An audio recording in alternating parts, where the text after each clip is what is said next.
Hello aspirants, स्वागत है आप सब लोगों का एग्जाम सेतु चैनल पे। आज के सेशन में देखिए हम आर्टिकल नंबर 14 पे पहुंच गए हैं। आर्टिकल नंबर 12, 13 हमने कर लिए थे और यहाँ से आपके बहुत ज़्यादा इंपॉर्टेंट क्वेश्चंस जो हैं वो बन सकते हैं। तो आप लोग 14 से लेके और 51 तक आर्टिकल बिल्कुल ध्यान से समझना। आगे पीछे आप ना भी समझो तो चलेगा, लेकिन आर्टिकल नंबर 14 से लेके 51 बहुत ज़्यादा इंपॉर्टेंट है। प्लीज़ बिल्कुल पेशेंस से और ध्यान से समझना। देखिए, article number 14 right to equality के अंदर आता है। आर्टिकल नंबर 14 से लेके 18 तक समानता का अधिकार है। समानता की बातें करता है ये, राइट टू इक्वालिटी की बातें करता है। राइट टू इक्वालिटी कहां से कहां तक? आर्टिकल नंबर 14 से लेके आर्टिकल नंबर 18 तक राइट टू इक्वालिटी की बातें हैं। आर्टिकल नंबर 14 क्या कहता है? इक्वालिटी बिफोर लॉ, यानी कि कानून के समक्ष समानता की बात करता है। क्या कहता है कि जो स्टेट है, कौन सा स्टेट? जो हमने आर्टिकल नंबर 12 में पढ़ा था। जो राज्य है, किसी भी व्यक्ति को कानून के पहले समानता, मतलब कि कानून के समक्ष समानता या भारत के क्षेत्र के भीतर कानूनों के समान संरक्षण से इनकार नहीं करेगा। क्या कह रहा है ये? दो बातें कहता है। एक तो इक्वालिटी बिफोर लॉ, जिसको कह रहे हैं कानून के समक्ष समानता, और दूसरा है इक्वल प्रोटेक्शन ऑफ लॉ, यानी कि सभी के कानूनों का संरक्षण करना। कहां पे? With in the territory of India, Bharat के क्षेत्र के अंदर। और कोई भी प्रोहिबिशन, मतलब कि कोई भी भेदभाव नहीं होगा किसी से भी on the basis of religion, धर्म के नाम पे, रेस के नाम पे, जाति के नाम पे, ठीक है, लिंग के आधार पे, कास्ट के आधार पे और उसके जन्म के आधार पे किसी से भी कोई भी भेदभाव नहीं होगा। यहाँ पे आप लोगों ने दो अलग अलग तरीके के शब्द समझे, equal protection of law and equality before law. क्या समझा आपने?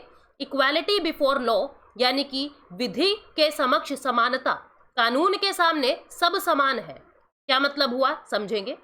विधि के समक्ष समानता, और दूसरा है इक्वल प्रोटेक्शन ऑफ लॉ। दो बातें हैं यहाँ पे, इक्वल प्रोटेक्शन ऑफ लॉ यानी कि कानूनों का समान संरक्षण, कानूनों का समान संरक्षण। ये दो बातें कहता है। क्या मतलब है? कहां से हमने ये आइडियाज लिए हैं, देखते हैं। इक्वालिटी बिफोर लॉ, स्टेट किसी को भी मना नहीं करेगा, किसी भी पर्सन को, चाहे वो नागरिक हो चाहे वो गैर नागरिक हो, चाहे वो नागरिक हो चाहे वो गैर नागरिक हो, मतलब कि चाहे कोई सिटीजन हो भारत का या कोई फॉरेनर हो इंडिया के अंदर हो, चाहे कोई नॉन सिटीजन हो, ठीक है, सभी पर्सन्स को क्या मना नहीं कर सकता? Equality before law. जो कानून के समक्ष समानता है, इक्वालिटी बिफोर लॉ है, ये एक नेगेटिव कंसेप्ट है, नकारात्मक विचार है। क्यों है? समझेंगे। ये ऐसा कहता है कि किसी के साथ भेदभाव ना करो, किसी के साथ भेदभाव ना करो। अब आप कहोगे ये तो अच्छी बात है, भेदभाव ना करना, ये यही तो कह रहा है, तो इसको नेगेटिव क्यों कह रहे हैं? और ये आपने ब्रिटेन से लिया है।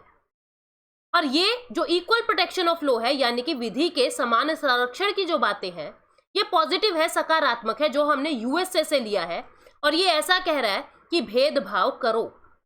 ये क्या कह रहा है? भेदभाव करो। अब देखो क्या होता है, इंडिया दोनों को साथ लेके चलता है। इंडिया भेदभाव नहीं भी करता है और करता भी है। अब आप ये सोचते होंगे कि मेट्रोज की लाइन में एक स्पेशल डिब्बा महिलाओं के लिए होता है, ऐसा क्यों? या कोई व्यक्ति अगर दृष्टिहीन है, कोई व्यक्ति दृष्टिहीन है, विजुअल इंपेयर्ड है, वो देख नहीं सकता है, तो जिस एग्जाम में आप लोगों को 60 मिनट्स मिल रहे हैं, उसी एग्जाम में उन लोगों को 90 मिनट्स मिल रहे हैं। क्या ये हमारे साथ भेदभाव है? ऐसा भेदभाव नहीं है। ये बातें कहाँ लिखी हुई हैं?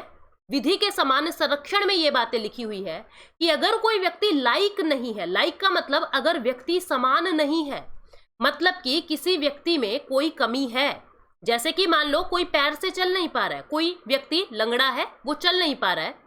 अब वो व्यक्ति को अगर रेस के अंदर एक्स्ट्रा टाइम दे दिया तो ये एक पॉजिटिव बात है, ये अच्छा भेदभाव है, एक सकारात्मक भेदभाव है। और भारत का संविधान कहता है जहां पे भी लोग समान नहीं है, असमान लोग हैं, जैसे कोई आंखों से नहीं देख पा रहा है, कोई लंगड़ा व्यक्ति है, या मैं कह दूं कि जैसे कि कोई पैसे से अच्छा नहीं है, फाइनेंशियल कंडीशन उसकी अच्छी नहीं है, तो ऐसे ईडब्ल्यूएस कैटेगरी बना के उनको कुछ स्पेशल अधिकार दे दिए।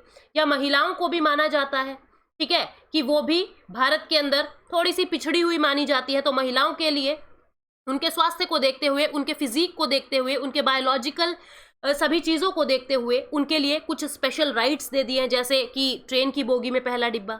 यहाँ पे क्या हो रहा है, आप भेदभाव नहीं कहोगे, आप कहोगे ये सकारात्मक भेदभाव है और ये काम करने की हमारी संविधान हमको आज्ञा देता है।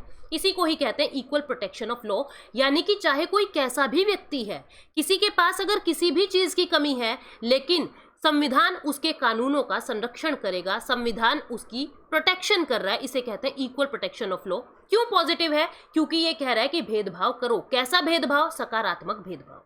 समझ रहे हो? कोई व्यक्ति दृष्टि बाधित है, विजुअल इंपेयर्ड है, उसको एक्स्ट्रा टाइम मिलना।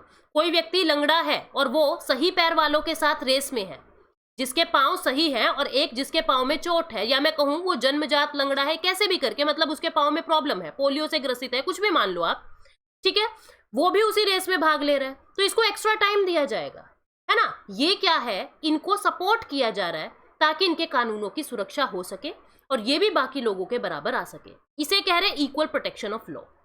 अब हम देखते हैं equality before law. Equality before of law का मतलब क्या है? सभी के लिए कानून सेम है। आप देखोगे कानून की जो वो महिला है उनकी आंखों पे पट्टी है, मतलब कि सभी के लिए बराबर है हमारा कानून।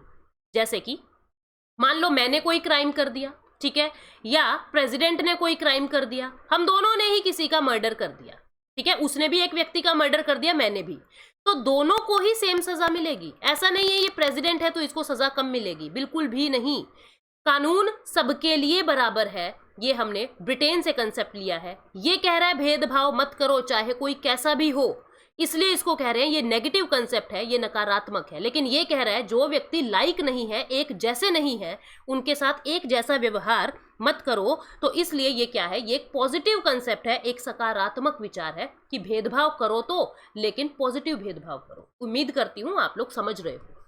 एक और बात मैं आपको गहराई की बता दूं, भारत के अंदर इक्वालिटी से ज्यादा इक्विटी पे ध्यान दिया जाता है। इक्वालिटी से ज्यादा इक्विटी पे ध्यान दिया जाता है। क्या फर्क है दोनों में? इक्वालिटी देखो क्या है। इक्वालिटी का मतलब है, मान लीजिए ये एक 12 फीट की दीवार है। क्या है? ये एक 12 फीट की दीवार है, 12 फीट ऊंची दीवार है, ठीक है। यहां एक 2 फीट का बच्चा है, यहां एक 4 फीट का बच्चा है, 4 फीट का कोई भी व्यक्ति है, ठीक है, और यहां एक 11 फीट का, हालांकि मैं 11 फीट तो नहीं लेंगे, मान लो 6 फीट का कोई व्यक्ति है, ठीक है।